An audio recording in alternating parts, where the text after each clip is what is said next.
The unexpected guest. The Interstellar Academy of Xyros was a place where the galaxy's brightest young minds gathered to learn diplomacy, science, and survival under the same polished silver roof. On any given day, its classrooms were filled with a blur of languages, species, and customs, and the occasional awkward cultural misunderstanding. Sergeant Alex Rains had been here for 6 months, and he still wasn't used to the looks. Humans were rare in the academy. Deathworlders rarer still. To most of the students from soft, lush, predator-free worlds, Earth was a nightmare of venom, claws, storms, and teeth. To them, Alex might as well have been a walking hazard symbol with legs. He sat quietly near the middle row, notebook in hand, while Professor Eslar's voice clicked and chimed at the front of the room. The Elverin's translucent skin shimmered faintly as they explained the principles of nonviolent conflict resolution. Around Alex, students whispered in low, uncertain tones. Some risked glances his way, as if half expecting him to bite the nearest person for breathing too loudly. Alex ignored it. The lesson was dry, but at least it was predictable, unlike what happened next. The classroom door slammed open so hard it rattled against the wall. Every head turned. Standing in the doorway was a wall of muscle and armor, a Krathian, taller than any being had a right to be, with skin like blackened steel and eyes that glowed like molten rock. A wide scar slashed across his face, cutting through one eye ridge. The air went cold. Alex recognized the species immediately. Krathians were known for their clan feuds and their bloody mercenary history. This one was even worse, Vorrak Thane. His name alone carried the weight of a death sentence in certain sectors. The academy had a rehabilitation through education policy, but Alex doubted that applied to someone with Vorrak's kill count. Professor Eslar froze mid-sentence. "Ah, you must be the late arrival," they said cautiously, their voice clicking slightly faster than usual. "Please, take a seat." Vorrak's gaze swept the room. Students shrank back instinctively. Arolvian activated her personal shield with a shimmer of blue light. A pair of insectoid Elsari edged toward the far wall. The predator's attention passed over them without pause. Then his eyes locked on Alex. Alex didn't move, didn't blink, just looked right back. The Krathian's lip curled into something between a smile and a snarl. Slowly, deliberately, he stepped into the room, each footfall a dull thud against the floor. He stopped directly in front of Alex's desk, towering over him like a shadow with claws. The room was dead silent. Even Professor Eslar seemed unsure whether to intervene. Vorrak tilted his head, as if weighing Alex in his mind, then rumbled in a voice like distant thunder, "You." Alex looked at him for a long second, then leaned back slightly in his chair. "You're blocking the whiteboard," he said flatly. The silence somehow deepened. No one moved. No one breathed. Vorrak blinked once, a slow, reptilian motion, clearly unused to his intimidation being met with mild annoyance. A flicker of something, confusion, amusement, crossed his face before he gave a short, sharp exhale through his nostrils. Without another word, he moved to a desk behind Alex, his chair groaning in protest as he sat today. The class remained tense, every eye flicking between the human and the Krathian. Alex opened his notebook again, jotting down the professor's resumed lecture as if nothing had happened. It wasn't bravado, not exactly. On Earth, you learned early that showing fear to a predator could make you dinner. Standing your ground wasn't a choice, it was survival instinct. And right now, that instinct was telling Alex something important. The killer in the room wasn't the one with claws and armor. It was the one who could keep his heartbeat steady while a legend of violence stared him down. Predator meets predator. The next day, Alex walked into class early, just as he always did. He liked having a few quiet minutes before the room filled with chatter. But today, the quiet wasn't his alone. Vorrak Thane was already there. The Krathian sat in the far corner, arms folded across his chest like coiled steel cables. His gaze tracked Alex as he entered, but he didn't speak. Alex gave him a nod as casual as if they'd met at a coffee shop, then took his usual seat. The air between them felt heavier than it had yesterday. As the rest of the class trickled in, the tension spread like static. Whispers darted from row to row, the killer and the human in the same room, again. Professor Eslar began a lecture on intercultural dispute mediation, trying to keep things normal. But when it came time for the class's standard debate exercise, fate played its hand. Pair off, the professor instructed. Today we'll be discussing the ethical boundaries of preemptive action. The students paired quickly, except Alex and Vorrak. The room seemed to hold its breath. Mr. Rains, Mr. Thane, Eslar said with forced cheer. You'll take opposing sides. A faint glimmer crossed Vorrak's eyes. He rose, moving with the slow inevitability of a predator approaching prey, and sat directly across from Alex. Alex leaned back in his chair, one leg crossed casually over the other. You can go first, he said. Vorrak's voice was low, rumbling like distant thunder. Preemptive action is necessary. If you wait for your enemy to strike, you are already dead. Or, Alex countered immediately, you waste resources fighting threats that might never materialize, making more enemies than you had in the first place. Vorrak's eyes narrowed. Hesitation is weakness. Planning isn't hesitation, Alex replied evenly. It's the difference between charging into a meat grinder and making the other guy walk into it first. Around them, students leaned in, wide-eyed. They'd expected raised voices, maybe even physical violence. Instead, the human and the Krathian parried with words like blades, quick, precise, and unflinching. Vorrak tried intimidation, leaning forward until his shadow swallowed the table. On Krathia, weakness is cold. Alex didn't move. On Earth, we call that natural selection. We just figured out how to be the ones doing the selecting. A ripple passed through the class. Professor Eslar, to their credit, let the exchange continue. This was, after all, conflict resolution, just with a sharper edge than usual. Minutes passed in a tense rhythm of argument and counter-argument. Vorrak pressed with raw aggression. Alex answered with logic that hit like a precision strike. The more Vorrak pushed, the more he seemed to realize that the human wasn't resisting out of pride.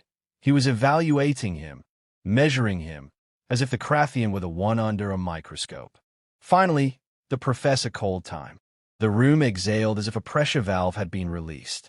Vorrak leaned back slowly, his expression unreadable. Then, in a tone quieter than expected, he said, "You're different." Alex gave a faint smile. "You have no idea."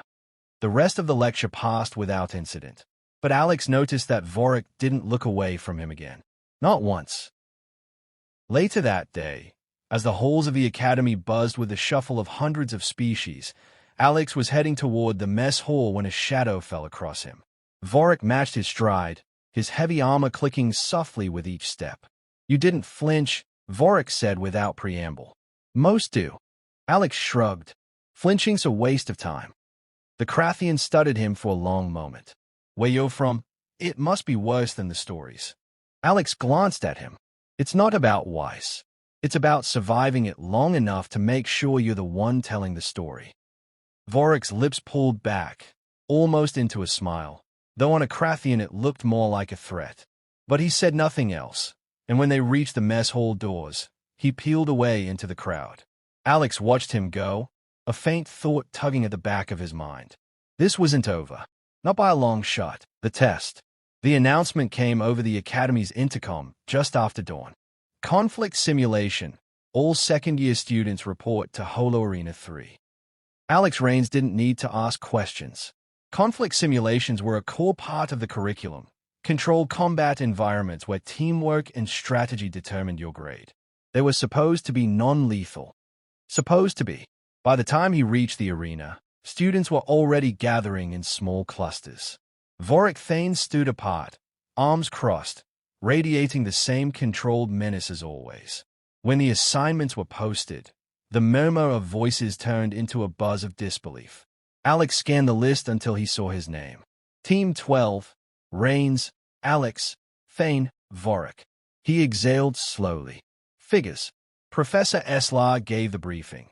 Survive for 60 minutes, navigate the war zone, and retrieve a beacon hidden in enemy territory. The simulated environment would include hostile drones, environmental hazards, and unpredictable variables. When the countdown hit 0, the arena shimmered to life. One moment, They stood on smooth flooring under bright lights. The next, they were knee-deep in jungle undergrowth, the air hot and wet with simulated humidity. Insects buzzed, distant roars echoed, and somewhere ahead, mechanical whirring hinted at patrolling drones. Vorrak grinned, a predator's grin. We move fast, kill anything in the way. Alex shook his head. We move smart, and we don't engage unless we have to. Vorrak snorted. That's fear talking. That's efficiency talking, Alex replied, already scanning the tree line for likely ambush points. They moved out, Vorrak crashing through foliage with his armored bulk, Alex slipping silently from shadow to shadow. The first drone found them 15 minutes in, a sleek, black quad-legged machine with plasma emitters for eyes. Vorrak charged it head-on, his claws tearing through armor plating, sparks spraying into the undergrowth. Alex used the distraction to take down the second drone flanking them, hurling a sharpened branch into its sensor array before finishing it with a low-powered pulse shot to the core. Vorrak glanced back, surprised. You kill quiet. Quiet means the rest don't know we're here, Alex said, moving past him. Come on. They pressed deeper into the simulation, hazards growing nastier, sinkholes disguised with foliage, spiked vines that lashed out at motion, thermal mines hidden in the mud. Vorrak's raw strength saved them twice when mechanical predators pounced, but his straightforward approach nearly got them both killed when he barreled into a thermal tripwire. Alex yanked him back just in time. You want to finish this, or you want to respawn and lose the match? For the first time, Vorrak's eyes held something like respect. He grunted, lead. From that point, Vorrak followed Alex's pace, slower, more deliberate, but devastatingly effective. Alex showed him how to set false trails, how to force pursuing drones into choke points, how to use sound and shadow instead of brute force. Half an hour later, they reached the beacon's location, a small clearing overlooked by a ridge, heavily guarded by 6 combat drones and a simulated war beast the size of a small transport. Vorrak muttered, "We can't take that head-on." "Exactly," Alex said, pulling a coil of wire from his pack. In minutes, they'd rig a trap using nearby logs, vines, and a half-collapsed cliff edge. Vorrak lured the war beast with a roar, drawing it into the kill zone. Alex triggered the collapse, burying the beast and 2 drones in a cascade of debris. The remaining drones fell to a coordinated strike, Vorrak smashing through one while Alex disabled the others with pinpoint shots and misdirection. When the last machine hit the ground, Alex jogged to the beacon and tapped it. The arena flickered, the jungle dissolving into the smooth metal floor of Holo Arena 3. Simulation complete. 0 casualties. Full mission success. The observation balcony above them erupted in noise. Students had been watching the live feed, jaws hanging open. No one had ever cleared that scenario without a single simulated death. Vorrak turned to Alex, breathing hard but grinning in genuine admiration. You fight like one of us? No. He shook his head. Worse. Alex's mouth quirked into a smack. Worse. I fight like a human. The lesson. By the next morning, the story had already spread through the Academy's halls. It wasn't just that Alex Rains and Vorrak Thane had passed a conflict simulation. Plenty of teams managed that. It was how they'd done it. No simulated deaths, no retreat, and no visible fee. For a school filled with species that measured courage and survival odds, it was the kind of performance that turned into legend overnight. Alex walked into class to find eyes tracking him from every corner. The whispers weren't mocking or wary anymore. They were curious, respectful. Vorrak was already there, seated beside Alex's usual spot. Not looming, not glowering, just waiting. When Alex took the chair, the Krathian inclined his head in a small, deliberate gesture. Professor Eslar, looking oddly pleased, began the day's lecture. Today, we discuss the role of adaptability in conflict resolution. They said, their translucent skin catching the light. We'll be using yesterday's simulation as a case study.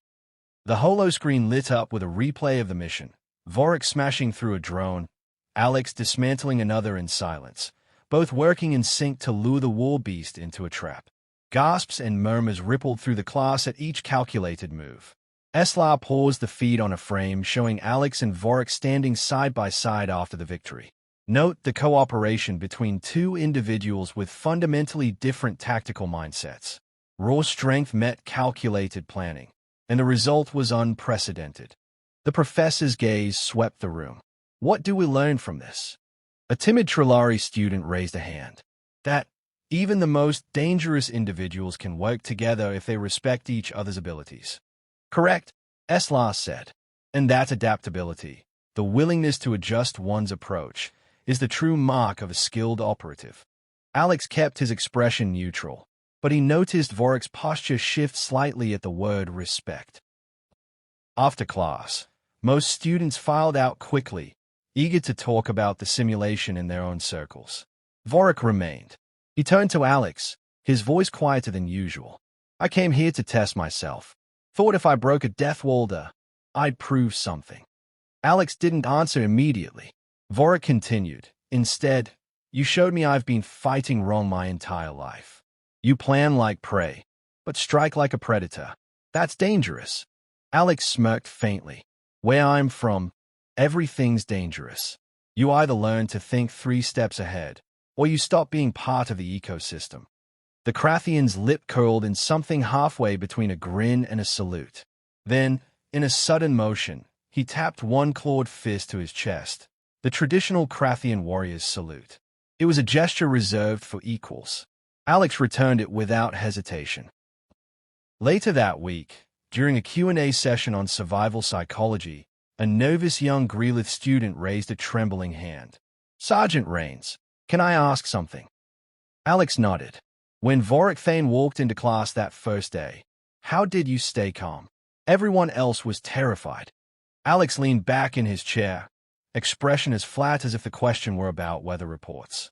Where I'm from, he said, we call that Tuesday. The room went dead quiet.